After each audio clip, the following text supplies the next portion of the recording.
ዛሬ ዓለም በእሳት እየተገረፈችበት ያለው የእሳት ወላፈን እንዳያገኘን መልአከ የላክልን ዛዳኑ ለአናንያ ወአዛርያ ሚሳኤል ውእቱ ያድነን።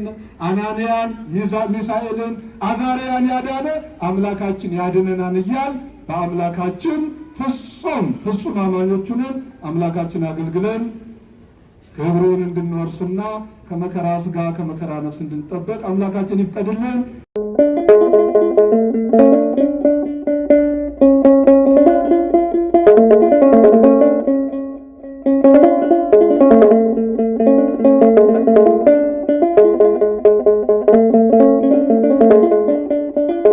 ከበራችሁና የተወደዳችሁ አባቶቼ ካህናት፣ ወንድሞቼ ዲያቆናት፣ የሰንበት ትምህርት ቤት መዘምራንና መዘምራት እግዚአብሔር አምላካችን በተቀደሰ አጠራሩ ጠርቶ በቤተ መቅደሱ በታቦተ ሕጉ ፊት ቆማችሁ እንድታመልኩት እንድታመሰግኑት ፈቅዶላችሁ በዚህ ያሰባሰባችሁ ክርስቲያኖች ሁላችሁ በእግዚአብሔር ፍጹም ሰላም እንደምን ሰነበታችሁ? እንደምን አደራችሁ? እንኳን ለዚህ ለታላቁና ለገናናው ለቅዱስ ገብርኤል ዓመታዊ የተአምር በዓል በሰላም በሕይወት በጤና ደረሳችሁ አደረሰን። እዚህ ዕለት ያደረሰን አምላካችን ስሙ ለዘላለም የተመሰገነ ይሁን። ወረሰዮ ለነበልባለ እቶን ከመነፋስ ቆሪር የእሳቱን ነበልባል እንደ ቀዘቀዘ ነፋስ አደረገው። በዚህ ርዕስ ለተወሰኑ ደቂቃዎች እንማማራለን። የእሳቱን ነበልባል እንደ ቀዘቀዘ ነፋስ አደረገው። በመጽሐፍ ቅዱስ መዝሙረ ሰለስቱ ደቂቅ የሶስቱ ወጣቶች መዝሙር የሚል የመጽሐፍ ቅዱስ ክፍል አለ። በዚህ አንድ ምዕራፍ ነው መዝሙረ ሰለስቱ ደቂቅ ቁጥር 24 ቁጥር 25 ላይ የምናገኘው ኃይለ ቃል ነው። የመጽሐፍ ቅዱስ ክፍል ነው። የእሳቱን ነበልባል በሉ እስኪ ሁላችሁም እንደ ቀዘቀዘ ነፋስ አደረገው። ማን ነው ያደረገው? የእሳቱን ነበልባል እንደ ቀዘቀዘ ነፋስ። አሁን ቀዝቃዛ አየር ቀዝቃዛ ነፋስ ነው ያለው አይደለ? እንደዚህ አደረገው። ማን ነው ይህን ያደረገ?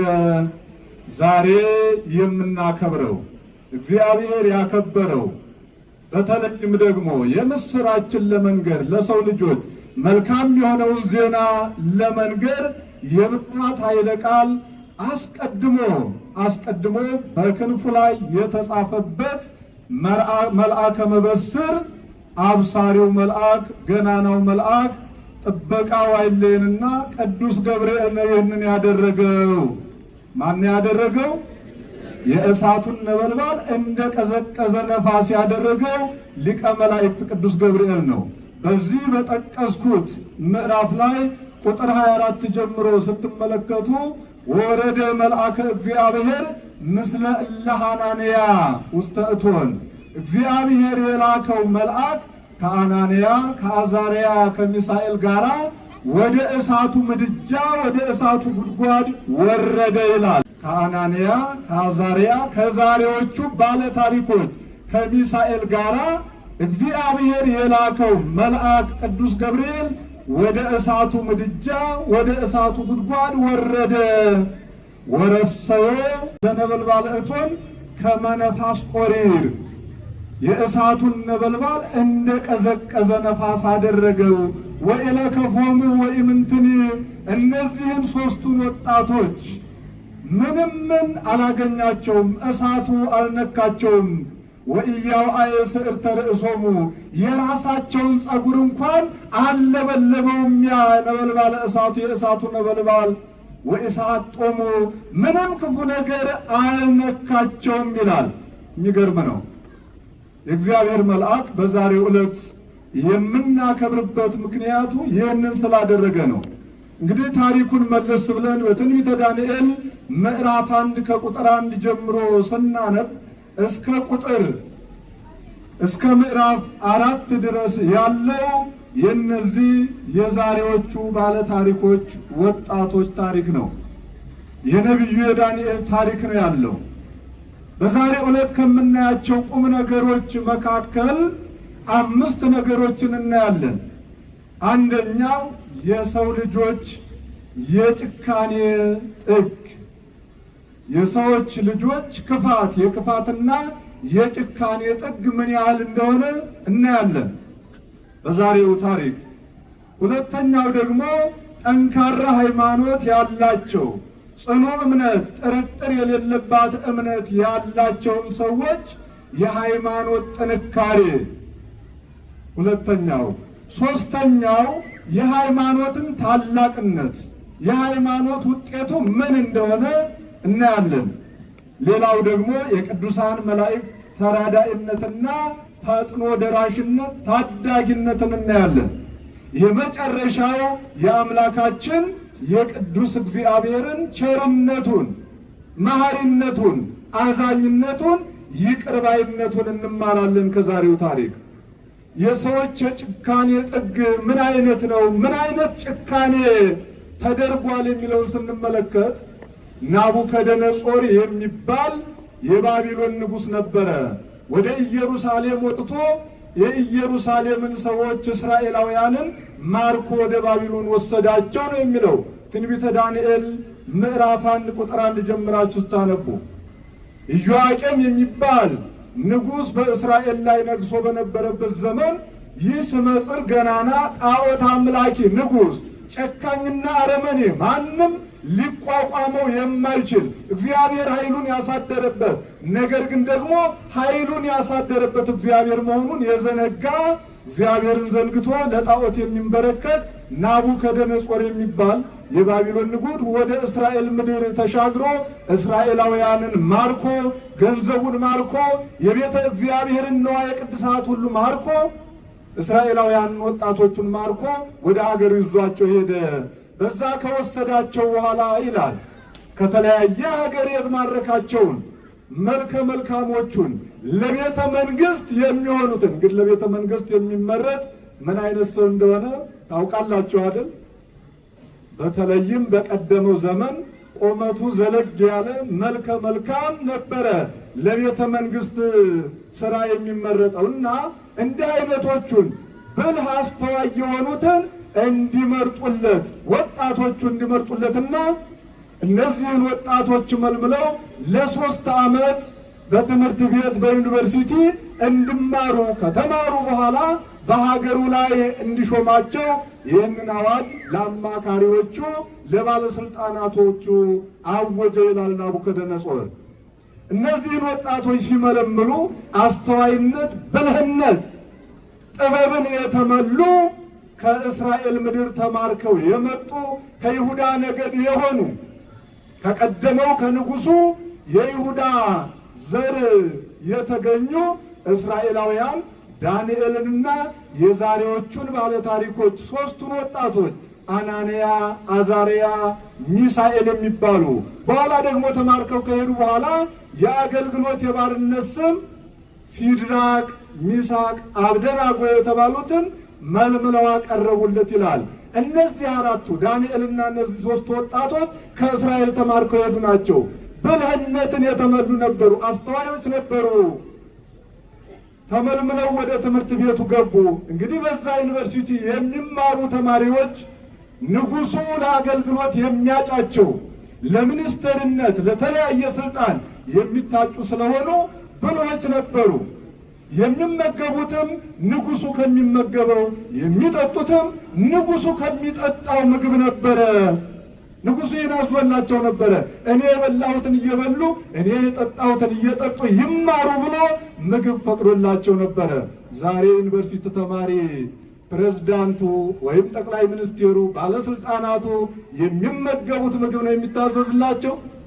በየዩኒቨርሲቲው የረሃብ አድማ ይደረጋል አይደለ? ሽሮ አልተስማማንም፣ ምግቡ አልተስማማንም እየተባለ ያን ጊዜ ግን ታላቁ ንጉሥ ናቡከደነጾር ለዩኒቨርሲቲ ተማሪዎች የእሱን ምግብ ነበር ያዘዘላቸው። ዳንኤልና እነዚህ 3 ወጣቶች ይላል በዛ በአሕዛብ ምግብ እንዳያረክሱ እስራኤላውያን ከአሕዛብ በአመጋገብ የተለዩ ናቸውና ኦሪት ይህን ብሉ ይህን አትብሉ ብላ ያዘዘችላቸው መርጦ ተመጋቢዎች ነበሩ እስራኤላውያን። የዛሬውን አላውቅም። ልክ እንደ ኢትዮጵያውያን የዛሬውን አያድርገውና መርጠን ነው የምንመገበው አይደለም። አናግበሰብስም አሉ። በአሕዛብ ምግብ ሰውነታቸውን እንዳያረክሱ ተጠነቀቁ። መጋቢውን ሞግዚቱን አንድ ጥያቄ ጠየቁት። እባክህ እኛ ይህንን ምግብ የአሕዛብን ምግብ አልለመድንም፣ ጥራጥሬና ውሃ ብቻ ስጠን፣ እኛ ጾመኞች ነን፣ ተሐራሚዎች ነን፣ ይህንን ምግብ አልለመድነውም፣ ሰውነታችንም እንዳትረክ እባክህ ጥራጥሬ ብቻ አቅርብልን አሉት። እንዴማ ሊሆን አይችልም፣ እናንተን እንድመርጥ እንድመለምል ያደረገኝ ንጉሡ ነው። ከነዚህ የንጉሡን መጠጥ እየጠጡ የንጉሡን ምግብ እየተመገቡ ከሚማሩ ተማሪዎች እናንተ ተለይታችሁ ከስታችሁ ጠቁራችሁ ጠውልጋችሁ ብትታዩ ንጉሡ በእኔ ላይ እርምጃ ይወስድብኛል፣ ይቀጣኛል። ለምን አስራብካቸው? እኔ ሳንሳሳ አንተ ለምን ሰሰትክ ነው የሚለኝ። ይህንን ጥያቄ እንዳቀረባችሁልን አይረዳም አላቸው። ባይሆን 10 ቀን ብቻ ፈትነን አሉት። ስንት ቀን ፈትነን?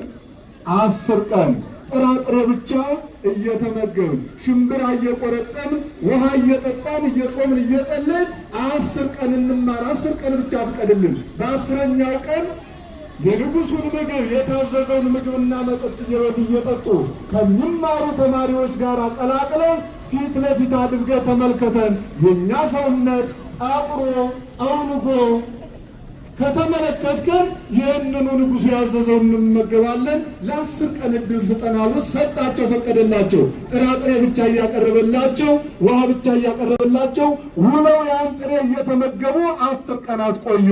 በ10ኛው ቀን ከዛ የንጉሡን ምግብ ከሚመገቡት ተማሪዎች ጋር አውጥቶ አሰልፎ ሲመለከታቸው የእነዚህ የሦስቱ ወጣቶችና የዳንኤል መልክ አምረው ወፍረው ውበታቸው በግንባራቸው በፊታቸው ሲፈስ ተመለከታቸው ይላል። ስንኳንስ ሊከሱ ጾም ያከሳን ክርስቲያኖች፣ ጾም ያጠወልጋል። ተመልከቱ።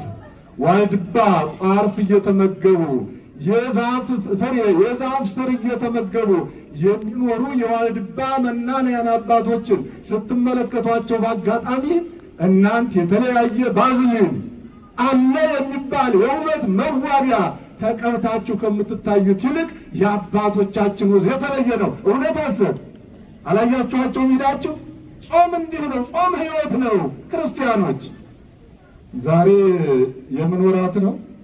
የምን ሰዓት ነው? ዛሬ የጾም ሰዓት ነው አይደለ? ጾመ ገና ነቢያት የጾሙት አምላካችን ይወርዳል ይወለዳል እያሉ ትንቢት እየተናገሩ በጾም በጸሎት የአምላካችንን መምጣት የሰበኩበት ያስተማሩበት ሐዋርያት የጾሙት እመቤታችን ቅድስት ድንግል ማርያም ልጇን ፈጣሪዋን ጸንሳ የጾመችው ጾመ ነቢያት ጾመ ገና ነው።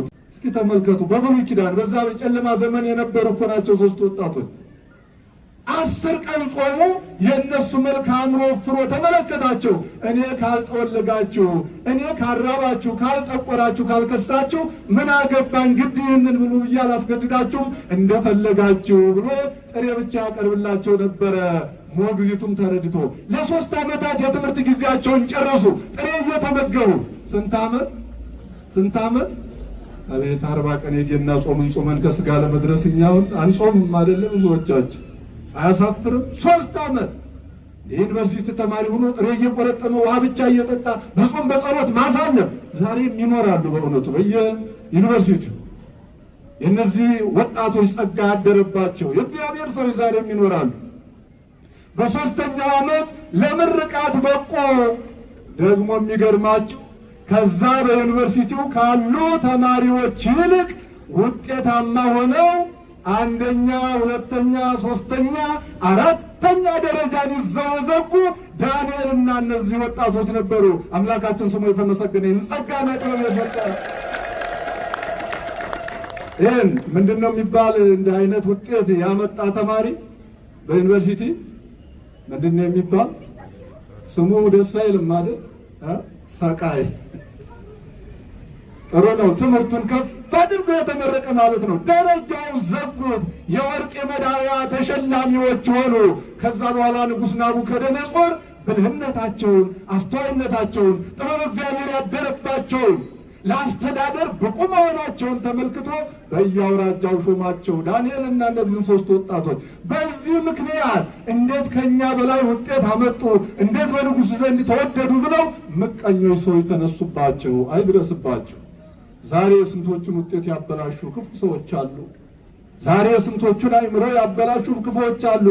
በጠላትነት ተነሳሱና ንጉሡን ጣዖት እንዲያቆም ዱራ በሚባል ሜዳ ጣዖት እንዲያቆምና ሁሉም እሱን አቆመው ጣዖት እንዲሰግድ እንዳዝገፋፉት ወደ ላይ ቁመቱ 60 ክንድ ወርዱ 6 ክንድ ጣዖት አቆመ። የሰው ምስል ያለው በወርቅ በብር የተንቆጠቆጠ ጣዖት ስንት ክንድ አልኳችሁ? ቁመቱ 60 ክንድ ወርዱ 6 ክንድ ጣዖት አቆመ። ለዚህ ያልሰገደ ይትበርበር ቤቱ ይበርበር፣ ይቃጠል፣ ገንዘቡ ይዘረብ፣ እሱም ወደ እሳት ይጣል ብለህ አዋጅ ንገር አሉት። የሚጣሉ እነማን እንደሆነ ስለሚያውቁ፣ ለጣዖት የማይሰግዱ እነማን እንደሆነ ስለሚያውቁ ነው። እነዛ ክፉ ሰዎች እነዚህ እስራኤላውያን በጾም በጸሎት በትዕርምት የተማሩ እነዚህ በባለስልጣንነት ደረጃ የተቀመጡ ለዚህ ጣዖት እንደማይሰግዱ ስለሚያውቁ እነሱን ለመጉዳት ነው። ንጉሡም ይህን አዋጅ አወጀ። ጣዖቱን አቆመ። ይህ አዋጅ በከበሮ በእንቢልታ በአዋጅ እንዲነገር አደረገ። ሁሉም ተሰብስቦ ንጉሡ ላቆመው ምስል፣ ንጉሡ ላቆመው ጣዖት ይሰግድ ይንበረከት ጀመረ።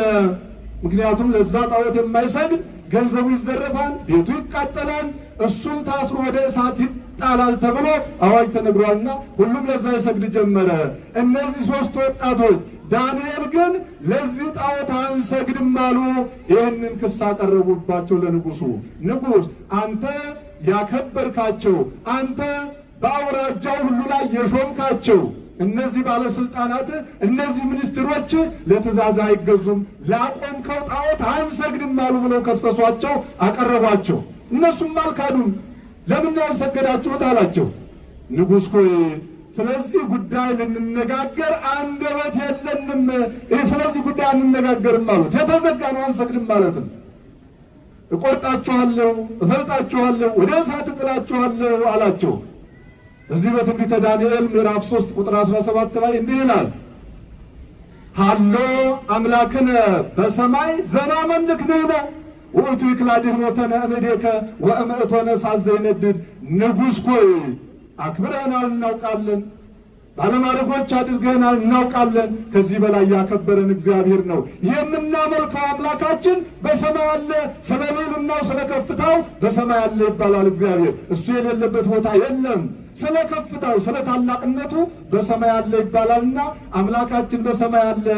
እሱ የምናመልከው አምላካችን ከአንተና ከነደደው እሳት፣ ከአንተ እጅና ከነደደው እሳት ያድነናል አሉት። ምን ይለናል? እስኪ ተናገሩት። ማን ያድነናል? ማን ያድነናል? የምናመልከው አምላካችን ከሚነደው እሳት፣ ካነደድከው እሳት እና ከእጅህ ያድነናል። ባያድነን እንኳን አሉ። ተጠራጥሮ አይደለም። ሞታችን በዚህ እሳት እንኳን ቢሆን፣ ሞታችን በሰማዕትነት እንኳን ቢሆን አንተ ላቆምከው ምስል ግን አንሰግድም አሉት። እግዚአብሔር የማያድን መሆኑን ለመግለጽ አይደለም፣ ተጠራጥሮ አይደለም። አንዳንድ ጊዜ እግዚአብሔር ፈቃዱ በሰማዕትነት እንዲያርፉ ቢሆንስ? እነሱ ይከብራሉ፣ በነፍሳቸው ይከብራሉ፣ በሕይወታቸው ይከብራሉ። ምናልባት የምንሞትበት ከሆነ ወደ እሱ የሚጠራን በዚህ እሳት ቢሆን እንኳን ፈጽመን አንሰግድም አሉት። ተናደደና ንጉሡ ይላል በጉድጓድ ውስጥ የሚያስነድደው እሳት ነበረ። እነዚህን አዋጅ የማያከብሩ የሚጣሉበት 7 እጥፍ እንዲያነዱት አደረገ፣ እንዲያቀጣጥሉት አደረገ። ነዳጅነት ያላቸውን እንጨቶች እየጨመሩ ቤንዚን እየጨመሩ እንዲያነዱት አደረገ። ወተነአለ ነበልባለ እሳት መጠነ 40 ወተሳቱ በእመት እሳቱ ከጉድጓዱ እየወጣ ይላል ወደ ላይ ሲፍለቀለቅ ወደ ላይ ሲንቦገቦግ 49 ክንድ ከእሳቱ ከጉድጓዱ በላይ ጉድጓድ ተምሶ እዛ ውስጥ እንጨት ተከምሮ ነበር የሚቀጣጠለው። 49 ክንድ ወደ ላይ ይነጥር ነበረ እሳቱ ከመንደዱ የተነሳ። የተለያየ ኬሚካል ጨምረውበታል። በሉ አስራችሁ ከነ ጫማቸው ከነ መጎናጸፊያቸው ከነ ክብር ልብሳቸው ወደ እሳቱ ገፍትራችሁ ጣሉልኝ አላቸው።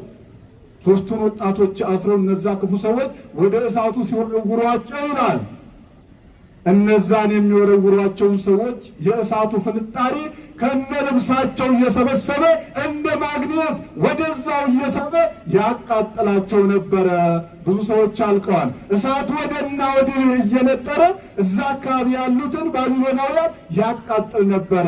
ሰለስቱ ደቂቅን ግን ወረደ መልአከ እግዚአብሔር የላከው መልአክ ወደ እርሶኑ ወደ ጉድጓዱ ወደሚነደው እሳት ጉድጓድ ወረደ። ከነማን ጋራ?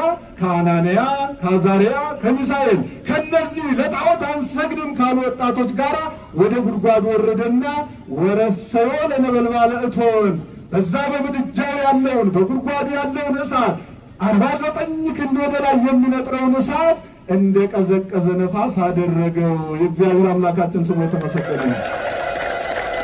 እንደምን አደረገው?